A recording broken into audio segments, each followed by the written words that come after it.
Canada. I'm running out of time. I've got time to kill though.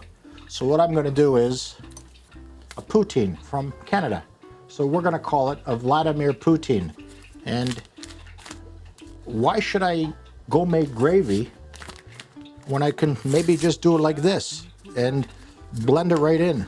And I always wanted to do this. It's a cheddar cheese soup. I'm not gonna put too much because I love cheese. Why did I call it Vladimir Putin? I couldn't find the lettuce, I couldn't find the figs. What do you think else I couldn't find? Cheese curds. We're in Canada, there's no curds. So I actually had to get Russian curds from a Russian store. Here we go. Why is the lemon in here? I do not know. So here are the Russian curds.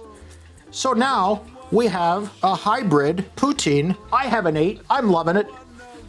Are you loving it? Is there something missing? Of course there is. You know, we can't, you guys can't get some Canadian products. We can't get some American products, but I have a connection. What we got is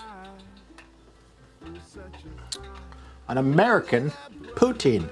And why am I saying American? I'll tell you why I'm saying American. Because, is it a blue state or is it a red state? I don't even know what that means.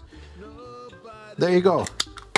You've got a beautiful American, Russian, Canadian trifecta Poutine. Let's try this guy out.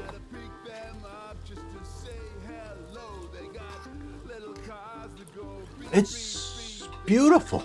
And I haven't even ate. It's beautiful. I really love it. I love it.